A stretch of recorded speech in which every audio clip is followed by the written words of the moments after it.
夜色在 Costco 的玻璃门后渐渐沉下来，货架像久经风霜的山脊，灯光把每一个塑料桶、金属把手照得发亮又有距离感。他握紧会员卡，沉默地在通道间穿行，脚步声被厚重的地毯吸走，只剩呼吸在胸腔里起伏。他不是来买日用品的普通顾客，而是带着一份看似普通却格外重要的任务，在这座夜间的仓库里寻找一台机器，一台能把家庭的混乱与工坊的嘈杂以极致定向的方式抚平的机器。他对 Stelfus Dante 这名字的理解，像是一枚倒扣在心口的铃铛，轻轻响起，却并不喧哗。商品区的灯条闪烁，空气中混合着塑料、清洁剂与地板蜡的微弱气味。他的目光越过一排排包装，最终落在一个安静的角落里，厚重的金属桶、圆滑的塑料表面，以及那只被称为静默的喇叭形风岛。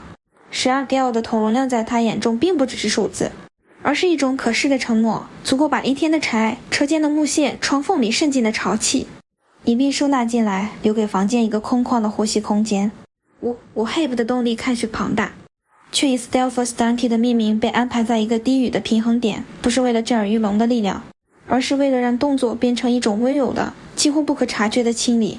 他沿着货架侧边的薄光走动，像在阅读一份关于家庭和劳作的手册。包装上的规格表被他逐条咀嚼，适当两用，可更换过滤系统，耐用的聚甲醛聚丙烯材质，软管长度，除尘带，排风与吸力路径，以及那具特别的低噪音设计。低噪音并非简简单单的技术指标，而是一种叙述。这台机器要在一个不愿被打扰的日常里安静地完成它的任务。他站在机器前，越发清晰地感受到它与空间之间的对话。它的外形并非为了吸引眼球，而是为了在家庭、车间、社区之间做出一条看不见的边界，何时工作，何时保持沉默，何时让噪音退场。他记起回家的路上，青色夜色在车窗上倒映，车灯像一道道温柔的线，画出他日常的节奏。回忆里，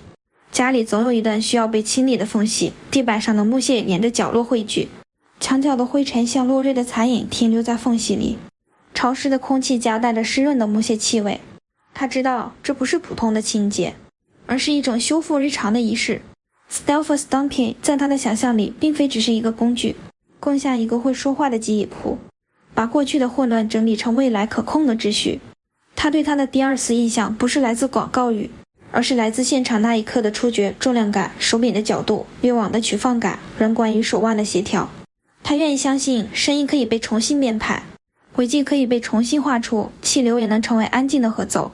夜晚的 Costco 像一座被雨水洗过的城市，灯光映照在他的脸上，映出他眼中对整洁的执念与对时间的敬畏。他把手伸向货架边缘，仿佛在触摸某种界限，买下这台机器意味着在家庭与工作的交叉点上为自己的选择添加一个稳定的支点。他意识到所谓的静默并不等于无声，而是在最需要的时候以最小的干扰完成最强的清洁。 Stelfus Dante 的气流不会在空旷处肆意蔓延，而是在湿润的木地板缝隙之间以精准的方向性把灰尘吸走，像是在为生活腾出一个不被噪音侵袭的角落。他的心跳与商场的空调节拍合拍，仿佛在一首无声的乐章中找到了自己的调式。回到家，工具的包装被他慢慢打开，盒中的第一眼并没有炫目的灯光，而是分明的不减于清晰的轮廓。他把机器放在车间的地面上，水渍、木屑、涂料滴落的痕迹在灯光下呈现出细微的纹理。他开始试用，声音从低沉的嗡鸣变成一种均匀的呼吸，像是夜里的风在房间的角落里轻轻游走。湿干两用的切换并不需要复杂的步骤，过滤系统的更换在他看来是一种生活的维护，而非机械的琐碎。试用的第一幕并没有轰鸣，更多是一种安静的确认。地板在清理后变得明亮，墙角的缝隙里多余的灰尘被抚平，水迹和湿润的痕迹不再显眼，仿佛这个空间被重新打磨过。他在心里默默记下节奏，先轻边角，后对着大面积的平整区域，最后收起工具，给空间留出喘息的时间。邻里之间的评价像风一般穿过社区的夜晚。有人说这是家用的高端选择，值得为家庭的安全和清洁付出成本。有人怀疑价格的合理性，担心所谓的静默不过是市场的另一种包装。他没有急于回答，只是用动作让外界的声音逐渐淡去。他在试用的过程里逐渐发现，工具不只是单纯的清洁设备，它更像一个记录仪，悄悄把日常的声音、气味、触感和动作的节律别印在一个可控的空间里。它让人重新理解家庭的工作时间不是只有阳光下的外出与对外的劳作，还有夜晚的收尾、清理、整理，以及在这过程中彼此之间的互相照看。Stealth's Donkey 在他眼中成为一种隐形的共同体符号，存在于使用者的日常选择、对品质的期待、对安静的执着之中。在他的观察里，会员制度有着一种仪式感。Costco 的夜色像是一场跨越时间的聚会，会员卡的翻动声、海报的褶皱、清单的纸张摩擦声，构成一种节日般的氛围。他意识到会员身份不仅关乎折扣，还关乎信任与共享。经过长时间的观察与对比， Stealth's Donkey 的评价并非来自单一的适用场景，而是从多次的家庭使用、从邻里之间的口碑传递，以及从仓库管理者的背后故事所汇聚而成。他在心里把每一次对话、每一次试用、每一段安静的夜谈都记下，仿佛在编织一份属于社区的共识文档。那个开始普通的吸尘器，逐渐变成一个社会档案的载体，记录着家庭、工坊、邻里之间的互动、冲突与成长。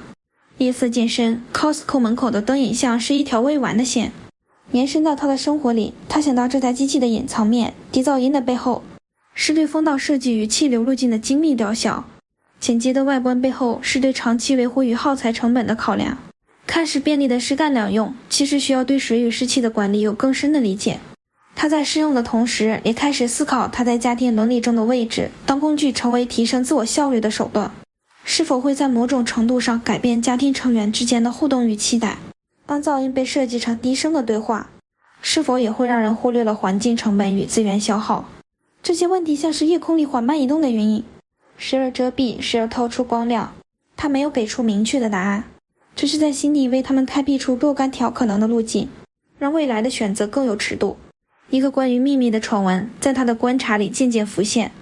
并非关于某个品牌的阴谋，而是关于会员制度如何在危机时刻成为一种情感连接的纽带。夜间的门店后台走廊里，清点库存的声音、纸张翻动的叹息，以及员工对促销策略的低语，像是一部正在被记录的城市手记。他意识到 Stealth's Donkey 的名字并非只是营销语言，而是一种叙事的符号。君某并非逃避喧嚣，而是在喧嚣之中以定向的光线照见清洁的边界。他开始在脑海中编织一个场景，一个家庭在夜深人静时打开它，聆听低鸣，看来尘埃在灯光下如何被拉出缝隙，如何被吸入口中的黑洞里，如何在明亮的地板上留下干净的痕迹，然后彼此在清晨的第一缕阳光里重新拥抱。这样的秘密不是为了对抗市场，而是为了回应日常生活中被忽略的细节。时间在试用与观察中不断堆叠，他逐渐把这台机器放在家庭与工作的交叉点上，像是在为生活节奏重新排布一张表格。搬运、安装、清空集尘桶、清洁滤网、储存地点的选择，这些看似琐碎的动作渐渐成为一种新的生活习惯。他开始用 Stealth's Donkey 来规划家务的时间线，先把地面的灰尘与木屑清理干净，再处理墙角与缝隙，最后把工具收在固定的角落里，避免夜间的摊放打乱熟睡的秩序。他观察到这个过程并非单纯的节省时间，而是在以低干扰的方式让家庭成员感到安全和受尊重。缄默不是冷漠，而是一种对他人空间的体贴，是把噪音的侵扰降到最小，使家庭成员可以在日常中获得更多的呼吸与安宁。然而反思并非止步于个人体验，他在一次社区小聚会上把这台机器带回家展示，讨论围绕着声音、耗材、维护成本以及环境影响展开。邻里的声音五花八门，有人直言高端设备的价格远超普通家用需求，应该更关注耐用性与能耗。有人则强调静音带来的生活质量提升，认为长期的健康与舒适是值得投资的。他把各式意见都放在心里，让他们成为对 Stealth's Donkey 评估的重要维度。在他看来，工具的美学不仅在于外观和功能，更在于它如何被使用，如何影响人们的情感与行为，以及它在社区中的位置与意义。他不再把这台机器视作单纯的清洁工具，而是看作一种社会现象的载体，一种记录家庭、工作、邻里关系的微型档案。临近结尾的夜色里，他再次坐在车间的木桌前，手里转动着那张带有规格的卡片。他意识到，真正的评测不在于对比单一参数的优劣，而在于观察人和环境在使用它时的互动。Stealth's Donkey 的低鸣、均匀的气流以及对地面的细节清洁，像一段低声的诗，揭示了现代消费文化下人们的欲望与焦虑，对效率的追求，对安静的渴望，对身份的确认，以及对环境成本的疑忧。他愿意相信静默的力量并非压抑噪音，而是在高度低下与责任感之间寻求平衡。故事在此并没有一个明确的起点与终点，而是将一个看似普通的工具嵌入到家庭、社区与个人伦理的复杂网格中，成为可以被回忆、被讨论、被重新理解的对象。在人群散去、灯光逐渐熄灭的时刻，他把 Stelfos Dante 放回储藏地。夜晚的 noise 渐渐褪去，只有他的呼吸与墙角的风声在缓慢地交谈。他想起开篇的那句语：静默并非无声，而是以最少的扰动完成最大限度的清洁。他愿意让这个观念在未来的日子里继续生长，像 Costco 夜里那样，既有仪式感又充满批判性的光。他知道，真正的故事不是关于一个高端吸尘器的参数，而是关于人如何在日常的静默中做出选择，关于工具如何在家庭与社区的缝隙里留下印记，关于噪音的代价与静默的意义之间的细微边界。这是一段关于清理，也是关于被清理的旅程，一段以 Stelfos Dante 的地名为引线的文明观察。他抬头望向窗外的夜空，心里默念着另一种光，即使在最安静的角落，也会有光照到被忽略的尘埃，告诉他继续前行。